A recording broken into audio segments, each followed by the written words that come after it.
മതത്തിനു വേണ്ടി മനുഷ്യനെ കൊല്ലുന്നവരുടെ കേന്ദ്രമായി പാകിസ്ഥാൻ മാറിയെന്ന അസദുദ്ദീൻ ഒവൈസി സർവകക്ഷി പ്രതിനിധി സംഘത്തിന്റെ ഭാഗമായി അൾജീരിയ സന്ദർശിക്കുന്ന വേളയിലാണ് ഒവൈസി നിലപാട് പറഞ്ഞത്. ലോകത്ത് ഒരു രാജ്യത്തും അഭയം ലഭിക്കാത്ത ഭീകരൻ സഖിയൂർ റഹ്മാൻ ലഖ്വി പാകിസ്ഥാനിൽ സുഖവാസത്തിലാണ്. പാകിസ്ഥാനെ ഫിനാൻഷ്യൽ ആക്ഷൻ ടാസ്ക് ഫോഴ്സിന്റെ ഗ്രേ ലിസ്റ്റിൽ ഉൾപ്പെടുത്താനുള്ള നടപടികൾ ഉടൻ ആരംഭിക്കണമെന്നും ഒവൈസി ആവർത്തിച്ചു. മതത്തിനു വേണ്ടി മനുഷ്യരെ കൊല്ലുന്ന രാജ്യമായി പാകിസ്ഥാൻ തുടരുകയാണ്. ഭീകരതയ്ക്ക് പണം ലഭിക്കുന്നത് നിയന്ത്രിക്കപ്പെട്ട കാലത്ത് ആക്രമണങ്ങൾ കുറവായിരുന്നു. മാസങ്ങൾക്ക് മുമ്പ് വരെ പാകിസ്ഥാൻ ഫിനാൻഷ്യൽ ആക്ഷൻ ടാസ്ക് ഫോഴ്സിന്റെ grey ലിസ്റ്റിലായിരുന്നു.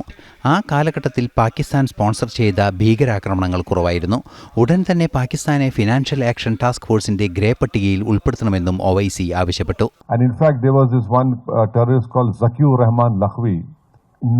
No country in the world will allow a terrorist who's facing a terror charge.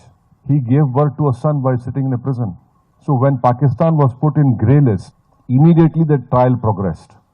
കാലങ്ങളായി പാകിസ്ഥാൻ ഭീകരതയുടെ പ്രഭവ കേന്ദ്രമായി തുടരുകയാണ്. ഭീകരർക്ക് പാകിസ്ഥാനിൽ സ്വസ്ഥമായി ജീവിക്കാനുള്ള സൗകര്യങ്ങൾ ഒരുക്കുന്നുണ്ട്. സഖൂർ റഹ്മാൻ ലഖ്വി പാകിസ്ഥാനിൽ സ്വൈരവിഹാരം നടത്തുകയാണ്. ഭീകരതയെ പിന്തുണയ്ക്കുകയാണ് പാകിസ്ഥാൻ എന്ന് അന്താരാഷ്ട്ര വേദികളിൽ പലതവണ വ്യക്തമായിട്ടുണ്ടെന്നും ഒവൈസി പറഞ്ഞു.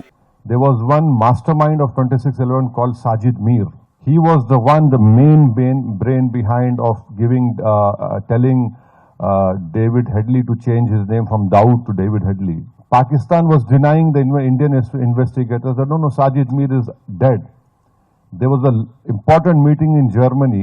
Pakistan came forward and said, yes, Sajid Mir is alive.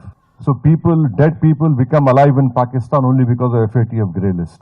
സർവകക്ഷി പ്രതിനിധി സംഘത്തിന്റെ ഭാഗമായി അൾജീരിയ സന്ദർശിക്കവെയാണ് അസദുദ്ദീൻ ഒവൈസിയുടെ നിലപാട് വ്യക്തമാക്കൽ. ഇന്റർനാഷണൽ ഡെസ്ക്, ജനം.